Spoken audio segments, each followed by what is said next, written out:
박근혜 대통령 탄핵 사유가 13개 모두 전면 부인했습니다. 아무 잘못한 게 없다. 탄핵 사유를 대통령이 전면 부정한 셈인데요. 네, 이 자리에 제 오른쪽에 민병욱 전 한국한핵물윤리위원장 나오셨습니다. 어서 오십시오. 어서 오세요. 먼저 어제 대통령이 이제 탄핵 반박 사유서를 냈는데 이거를 그냥 전반적으로 어떻게 평가를 좀 하셨어요? 참 상황이 이렇게 돌아가는 거에 대해서 안타까운 것이 많죠. 사실 지금 대통령은 국회, 국민에게서 탄핵을 당했지 않습니까? 네. 그러면 조금 자숙하면서 예.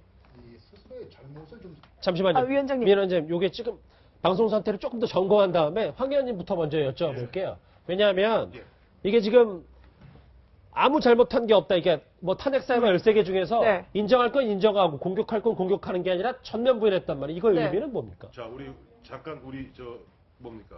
법정 드라마를 한번 보시죠. 법정 드라마 봤을 때 판사가 묻습니다.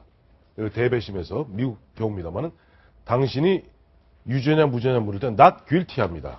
not guilty. not guilty가 뭘까요? 나는 이른바 유죄가 아니란 뜻이에요. 그러니까 우리가 지금 법률 용어와 우리 실상 용어는 다릅니다. 그 사람이 그러니까 박근혜 대통령이 13개 항목에 대해서 내가 순수 결백하다. 이런 취지가 아닙니다. 변호사가 얘기하는 것은 일단 유죄임을 인정할 수 없다는 뜻이에요. 그래서 실제 변호사들 입장에서 그러면 유죄를 인정하면 그때부터는 플리 바게닝해서 그 죄를 받으면 그만이지 못하러 재판합니까? 그래서 그것은 당연히 보면은 의견서를 갖다 내라고 일주일 내에 의견서를 내라고 헌재에서 얘기를 했고 거기에 따라서 일주일 내에 24쪽에 달하는 의견서를 낸 거예요. 일단 우리가 13개 국회에서 탄핵 소추한 부분에 대해서는 우리 하나하나 일단 인정할 수 없으니 법률로 다투어 보자 하는 그런 취지로 이해하시면 될 것 같습니다. 사실 이제 음향 상태가 좀 점검이 된 것 같은데 위원장님 계속 아까 했던 얘기를 이어갈게요. 지금 청와대 모습도 나오는데 글쎄 대통령의 이 강경한 그걸 어떻게 평가하십니까? 그러니까 정말 황 의원님께서 말씀하신 것처럼 사람이면 누구나 피의자들은 특히 자기의 잘못에 대해서 항변하고 법의 보호를 받을 권리가 있습니다. 그건 중요한 건데 지금 박근혜 대통령 경우가 일반 피의자와 똑같은 식으로 생각해야 되겠느냐? 저는 그 얘기를 하고 싶은 겁니다. 네. 지금 정치인입니다. 박근혜 대통령은 정치인이고 대한민국을 대표하는 대통령이었고 국가원수였고 군통수권자였고 국민 대표였고 이런 분이 국회와 국민으로부터 탄핵을 당했으면은 그렇다면은 일반 피의자들처럼 자기 변호에 앞장서서 나서야 할 것이냐 또 과거에 했던 식의 그 유체이탈식 화법을 동원해가지고 이렇게 일을 끌고 가야 할 것이냐 지금 이 국민들이 어떻게 됐습니까? 이 한겨울에 매주 토요일마다 이렇게 모여가지고 난리가 이렇게 벌어지고 지금 경제도 지금 완전히 지금 이제 곧 꺾어질 듯한 그런 그 위기 상황에 직면해 있고 정치 또한 지금 한치 앞도 바라볼 수 없는 지경으로 넘어가고 있는데 적어도 일국의 대통령을 지냈던이라고 하긴 좀 그렇지만 하여튼 그건 지낸 분이라면 대통령직에 대한 예우, 국민에 대한 예의 이런 것들은 지켜야 되지 않겠는가 저는 생각을 합니다. 네. 그런데 지금 이제 박근혜 대통령 변호인단이 네. 뭐라고 이야기를 했냐면 사실 법률 관계 모두 다 다룰 것이라고 이야기를 했는데 네. 물론 뭐 꼼꼼하게 그 변호를 하는 게 중요하지만 이걸 두고 박근혜 대통령이 최대한 이 탄핵 정국을 시간을 끌려고 하는 거 아니냐 지금 이런 이야기 나오거든요. 아니 그렇다고 헌법재판관들이 거기 말리겠습니까? 헌법재판소에서 얘기했잖아요. 제일 먼저 보면 헌법재판소 그 대변인 얘기했죠. 아니 우리가 13개 왜가 의회가 왜 나왔냐니까 13개 그러니까 5개 헌법 위반과 8개의 법률 위반에 대해서 그야말로 딱 떨어지는 한두 개 갖고 그 파악해서 그 사실 여부를 따져서 대통령이 파면하면 될 거 아니냐라는 그런 어떤 일부 의견에 대해서 당시 헌재 이야기는 헌법재판소 재판은 사도 재판이 아닙니다. 그런 식으로 하는 게 아닙니다. 하나하나를 갖다 사실관계 등을 갖다가 따져서 그야말로 이것이 죄가 있는지 그러니까 죄가 있는지 우선 따져봐야 될 것이고 둘째는 헌법재판소의 기본 취지가 뭡니까? 탄핵이라는 것은 죄를 지어서 그 죄가 그야말로 파면하느냐 마느냐를 결정하는 겁니다. 네. 그러니까 2004년 노무현 대통령 당시에도 노무현 대통령이 선거법 위반 등등은 다 인정이 되나 그러나 이것을 갖고 대통령을 탄핵에 이르게 할 수는 없다 하는 것이 당시 헌법재판소의 판결 요지입니다. 그렇다면 이건 두 번을 거쳐야 되는 거예요. 그래서 13개 항목에 대해서 우리가 가부를 다 따져서 유무죄를 따지고 거기에 따라서 이 유죄에 바탕하여 탄핵할 수 있는 여부를 따지는 것이기 때문에 예. 그렇다면 뭐 예를 들어서 하나하나 다 투작을 해서 시간을 끈다. 그렇다고 해서 헌법재판관들이 거기에 휘말린 헌법재판관도 아니고 다만 헌법재판관 입장에서는 헌재 입장에서는 13개 항목에 대해서 하나하나 다 따질 수밖에 없는 것이 헌재 입장입니다. 대통령 얘기를 쭉 해보고 있는데 4차 청문회까지 진행이 됐잖아요. 그 청문회가 진행되면서 대통령의 여러 가지 이제 습관들과 성향들이 많이 드러났습니다. 국정조사 청문회에서 나왔던 대통령 관련 성향 목소리 한번 같이 들어보시죠. 대통령께서 송영길 인천시장 집무실을 필요해서 잠시 오셔서 다녀가셨는데 그리고 나서 변기를 뜯어가더라 라는 내용입니다. 2013년도 11월 5일에 박근혜 대통령이 영국에 국빈 방문을 했습니다. 침대의 매트리스를 바꿔달라. 청와대에서 바꾸겠다 해서 호텔에서 청와대가 요구하는 사양으로 바꿨고 객실에 조명등 2개와 스크린 형태의 장막을 설치했다는 대목이다. 대통령이 머리 손질과 화장을 하는 곳은 대낮처럼 밝아야 하며 대통령이 거울 보는 것의 뒤편에 흰 장막을 쳐서 거울 속에 대통령의 모습이 비칠 때 다른 사물이 보이지 않도록 해야 한다라는 주문이 있었다. 이런 내용들을 보면 대통령의 정신 상태에 대해서 청와대 주치의들이 평가 시스템이 있어야 될 것 같은데, 자, 이병석 증인. 뭐 강박증 얘기까지 나왔는데 물론 뭐 대통령이 정상적으로 이제 국정 수행을 잘했다면 뭐 드러나지 않았을 문제이기도 한데 이제 여러 가지 얘기가 있어요. 근데 저거에 대해서 너무 대통령이 인신공격성이다. 아니다. 강박증도 이제 비선 실세와 연관이 있다. 뭐 이런 의견들이 좀 가타부터 엇갈리더라고요. 어떻게 보십니까? 뭐 보통 사람들이 저렇게 했다면 결벽증 정도로 하고서 이제 끝날 수 있는 문제였죠. 또 실제로는요. 미국 대통령 같은 경우 해외 순방에 나가지 않습니까? 그러면 그분이 쓰시는 변기가 아니라 변 전체를 미국 정부에서는 수거해 갑니다. 네. 왜냐하면 그 변을 분석해 보면은 대통령의 건강 상태가 나올 수 있기 때문에 미국은 그렇게 합니다. 그러니까 우리도 그런 식으로 얘기할 수도 있는 부분이 있어요. 예. 그런데 우리 대통령 인천시장실이 무슨 그게 뭐 변을 뭐 저거 하는 그런 데가 아니지 않습니까? 매트리스를 갈고 거기다가 또 본인 개인 화장을 위해서 무슨 빛이 부시면 안 되니까 무슨 조명을 달고 이것은 제가 보기엔 너무 심한 것이고 다만 문제는 그렇게 자기 자신을 가꾸는 것만큼 국정을 위해 썼더라면 세월호 아이들이 죽어갈 때 조금 더 일찍 나와가지고 뭔가 얘기를 했었더라면 이런 문제가 나왔겠습니까? 네. 안타까운 얘기예요. 그러니까 지금 이제 저희가 인터뷰를 했던 한상훈 전 청와대 조리장도 그런 이야기를 했잖아요. 예. 본인이 이제 3년간이나 근무를 했는데 대통령이 이제 머리랑 화장이 안 됐다고 인사도 안 하더라. 뭐 개인적으로 서운할 수도 있는 부분이기도 하지만 하나의 대통령의 그런 성격을 잘 보여주는 사례였던 것 같은데 그 이병석 전 청와대 주치의가 그런 이야기를 했더라고요. 통상 이제 대통령 자문위가 30명 정도 여러 분야에 걸쳐서 이제 꾸려지는데 사실 박 대통령 뭐 인생의 우여곡절도 많았잖아요. 그런데 이제 정신과 전문의는 없었다라고 이제 증언을 했는데 참 이 부분은 진짜로 좀 얘기하면서 느끼는 게 하나 있어요. 이제 앞서 이제 미국의 경우를 말씀하셨습니다만 미국도 역대 대통령 지나고 나면 퇴임이 되면 한 4, 5년 지나면요. 그 주변 측근들이 별 얘기 다 씁니다. 근데 보면은 뭐 이 얘기 나오는 게 참 씁쓸한데 우리나라는 있죠. 미국하고 달라요. 미국에서는 특히 고도의 어떤 스트레스 많이 받는 업무를 하는 그런 사람일수록 신경과 의사, 정신과 의사하고 상담하는 것이 부끄러운 게 아니에요. 네. 당연히 보면 그렇게 정신과 상담이랑 상담하면서 자기 스트레스를 줄이고 그러니까 이렇게 하는데 우리나라는 정신과 의사, 신경과 의사랑 얘기 나눴다 그러면 저는 정신병자 아니야? 좀 삐뚤어많이 보는 그런 경향이 있습니다. 그러니까 아까 말씀하신 대로 이병석 주치 얘기도 그거예요. 사실 앞으로는 뭐 다음 대통령, 이 19대 대통령 때부터는 반드시 정말 반드시입니다. 그 대통령 자문위를 갖다 구성할 때 주치 한 사람 밑에 보면 각 과별로 있는 거 아니에요. 뭐 내과, 신경외과, 무슨 과 다 있습니다. 또 뭐 저 영분이 있기 때문에 또 산부인과도 있어요. 네. 뭐 거기에 자문에 반드시 정신을 갖다 상담할 수 있는 정신과 정신과 의사를 갖다 반드시 넣어야 될 것 같습니다. 그래서 저런 부분들을 갖다 풀어줘야죠.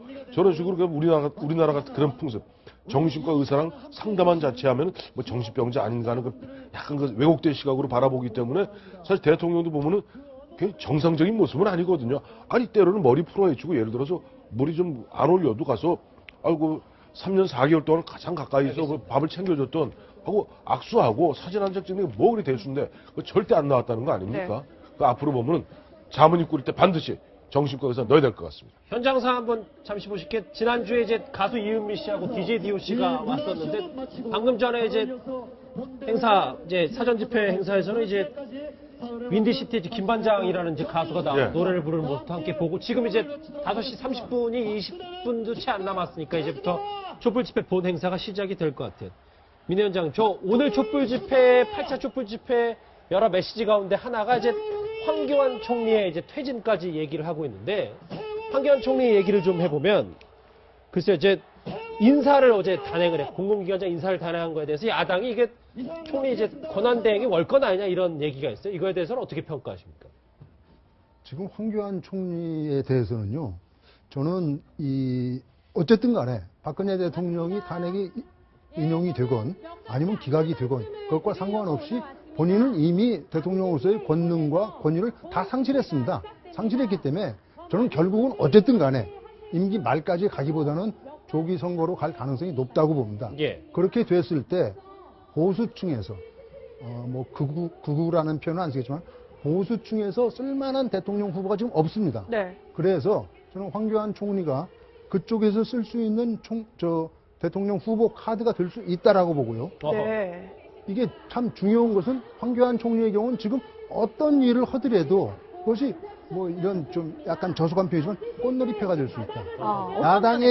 야당에 의해서 비판을 받고 만약에 잘려 내려온다 치더라도 결국은 대한민국의 가치를 지키려다가 보수의 가치를 지키려다가 쫓겨 내려왔다 해서 우익 측으로부터 감이 된다라고 해서 후보가 될 수 있고 모양새가 좋게 네. 내려올 수 있다. 그렇습니다. 그 다음에 또 지금 현재 우리가 진보 쪽으로 본다면 문재인 후보나 이재명 후보 같은 분들이 다투는 판이 될 것 같고 그다음에 이른바 제3지대로 쪽으로 뭐 정운찬, 손학규, 그다음에 반기문 씨도 아마 그쪽으로 가지 않을까 싶은데 저는 반기문 씨가 완전한 친박 쪽에 우익 쪽으로 쓰지는 않을 거라고 봅니다. 네. 그렇게 해서 3자 구도가 될 경우에 어쩔 수 없이 황교안 현 권한 대행이 여권이 그때까지 여권이 될지는 모르겠습니다만 우익 쪽에 중요한 대선 후보 중에 예. 한 명이 될 수 있다라고 저는 봅니다. 저는 이 부분 동의하십니까? 그러니까 친박에서 지금 뚜렷하게 내세울 후보가 없는데 황교안이 그 선봉장에 설 수 있을 것이다. 이 부분에 대해서. 저는 제 평상시 존경에 맞지 않는 민 위원장님한테 제가 토를 단 법이 없었는데 이 부분에 동의하지 않습니다. 네. 왜냐하니까 예. 황교안 총리는요. 물론 개인적으로 황교안 총리가 권한대행으로서 일을 잘하기를 바라요. 근데 황교안 총리는 자 보세요. 황교안 총리가 대선 후보로 나선다는 것은 박근혜 대통령이 탄핵으로서 파면된 직후입니다. 파면된 직후겠죠. 파면된 이후에 60일 이내에 대선을 치르게 되기 때문에. 근데 황교안 총리 뭡니까? 권한대행이 되기 전에 법무부 장관 2년 가까이 국무총리에서 거의 함께 해온 사람이에요. 그리고 다른 건 몰라도 법무부 장관으로서 사정의 중추의 최고 책임자로서 또 국무총리 최고 보좌관으로서 보면은 어쨌든 박근혜 주변이 그렇게 엉망진창으로 박근혜 대통령 주변 엉망진창으로 책임이 크다. 국정을 농단되는데 그렇게 간다? 거기 가장 책임 있는 황교안 총리가 이런 게 있습니다. 총선은 우리 리트로스펙티브 보팅이라고 그래갖고 회고적 투표를 해요. 현직 기억에 남는 투표를 한다는 말이죠. 예, 그리고 원래 손이 가는 대로. 근데 대선은 원래 프로스펙티브 보팅이라고 그래갖고 미래지향적 비전 갖고 다퉈야 되는데 황교안이라는 카드가 나오면 유권자들 머릿속에는 보수 유권자는 흔한 말로 좀 시세 말로 쪽팔리고 고개 숙이게 되고 민주나 중도에서는 에이 하고 고개 외로 고게 됩니다. 새누리당이나 보수 입장에서는 이런 카드는 가능해요. 반기문을 갖다가 무사히 소프트 랜딩 시키기엔 양동작전으로서 황교안 카드는 유효할 수가 있어요. 마치 노르만디 상륙작전을 갖다가 성공시키기 위해서 다른 곳을 쳐갖고 전력을 분산시키는 그러나 황교안 총리를 갖다가 대안으로 냈다가는 백전백패입니다. 이제 뭐 그 정도면 한 말씀만 말씀하십시오. 추론이기 때문에 뭐 어떤 얘기든지 할 수 있고 어떤 상상도 해볼 수 있는데 이런 점을 잊어서는 안 될 겁니다. 탄핵되는 그 지점에 가게 되면은 어떤 의미에서 지금도 마찬가지고 박근혜 대통령과 황교안 총리 같은 사람들이 한 묶음이 돼서 피해자 코스프레를 할 가능성이 굉장히 높다는 겁니다. 네. 그럼 피해자가 되면 또 그리고 지금과 같이 촛불시가 계속 일어나고 이제 오늘 뭐 아예 친박들도 좀 강력하게 좀 데모하고 있지 않습니까? 이런 것들이 마주치다 보면은 나라에 대한 위기감이 굉장히 높아지고 그러다 보면 역시 안정된 쪽으로 가야겠다라고 친박이 왜 정우택 후보를 갖다가 원내대표로 뽑았습니까? 바로 그런 식으로 저는 황교안 씨도 마찬가지 뽑을 가능성이 있다라고 좀 봅니다. 그럼 민 위원장님, 황교안 총리 입장에서 한번 여쭤볼게요. 지금 이번 주에 정세균 국회의장을 만났는데 나도 대통령급 의전해달라 뭐 이런 식의 요구를 했다는 지금 보도가 나왔어요. 황교안 총리도 욕심 생기기 시작한 겁니까? 아니면 이 정도 요구는 뭐 그냥 정상적으로 저희가 그냥 받아줄 수 있는 겁니까? 우리가 대통령에 대한 의존은 왜 하는 겁니까? 그것은 국민 전체가 뽑은 선출직이기 때문에 그렇습니다. 그리고 지금 황교안 대행은 임명직 아닙니까? 그런데 임명직이지만 대통령이 권한의 상당 부분을 총리한테 위임을 해줘가지고 총리로서, 그러니까 선출직으로서는 가장 높은 사람이 대통령이고 그 다음에 임명직으로서 가장 높은 사람이 총리였었는데 지금 선출직 대통령이 불능 상태에 빠지고 예. 그래서 황교안 총리한테 많은 부분이 위임됐지 않습니까? 대한민국의 국격이나 이런 것을 생각하면 저는 총리가 오케이 나 대통령으로서 예우를 해달라라고 하는 것 국민들 입장에서 봐서 할 수 있는 일입니다. 할 수 있는 일이지만 도를 넘어서는 안 되는 거죠. 자기가 선출직이고 선출직이 아닌 임명직이기 때문에 선출직으로서 할 수 있는 일과 임명직으로서 할 수 있는 일은 분명히 선을 그어놓고 있어야 한다 하는데 아까 제가 말씀드린 것처럼 저렇게 강하게 나가는 것은 일부러 끌려 내려오기 위한 하나의 수법이 아닌가라는 생각도 좀 해봅니다. 그러니까 의전도 그렇고 어제 인사, 마사 회장 인사도 황 의원님, 뭐 필요한 인사는 한다고 하는데 이 인사에 대해서 야당이 원래 황교안 총리를 좀 원하는 대응을 탐탁치 않았는데 이거를 좀 더 공격의 빌미로 삼는 것 같아요. 저는 보면은 최근에 보니까 전직 총리분들하고 만난 자리에서 되게 고건 전 총리 같은 경우 강하게 아마 어드바이스를 했던 것 같아요. 왜냐니까 내가 비록 63일 동안 권한대행했지만은 내가 장관 인사는 안 했다. 그러나 차관급 인사는 다 했고 장관급 이하 인사는 특히 장관도 당시 강금실 법무부 장관이 한 번만 흔한 얘기로 더 토를 달면은 바로 경질하려고 그랬다라는 얘기를 하면서 지금 박근혜 대통령 같은 경우 지금 뭐 추미애 대표나 문재인 전 대표의 그런 바람과는 달리 이것이 최소한 뭐 헌재에서 탄핵 심리 기간이 5개월, 6개월까지 채울 가능성이 있다고요. 그리고 그렇게 되고 나면은 6개월 후에 결정이 되고 또 그 2개월 후에 만약에 대선이 있다면 8개월을 갖다가 사실상 대통령 권한 대행을 해야 되는데 인사 안 하고 가만히 있으면 뭐가 됩니까? 그러면 나머지 공무원세에 그냥 꽉 묶여 있어야 되나요? 아니 저는 그래서 그런 부분에 있어서는 인사를 하는 것은 다만 지금 국무위원 같은 경우는 쉽지는 않을 겁니다. 그러나 커맨드 인 치프 군 통수권자로서 그리고 어쨌든 간에 프레지던시 국가 원수로서의 지금 권한 대행하고 있는 가운데 나름대로 관계는 제대로 돌아갈 수 있는 인사는 맞다고 봅니다. 짧게 좀. 그러니까 이 선출 권력에 유고가 생겼으면은 그 다음에 승계한 임명 권력은 또 다른 선출 권력, 그건 어딘가 국회입니다. 국회와의 협의를 거쳐야 한다라고 저는 생각합니다. 네. 현장 상황 보면서 좀 대략적인 정리를 해볼게요. 이제 10분 정도 있으면 8차 촛불 집회가 이제 본 행사가 시작이 될 텐데 오늘도 저렇게 예상을 좀 훨씬 뛰어넘는 네. 수많은 군중들이 이곳 또 광화문에 모여 있습니다. 정확한 숫자와 어떤 메시지가 담길지는 저희가 계속해서 이어지는 뉴스 특보에서 전해드리도록 하겠습니다.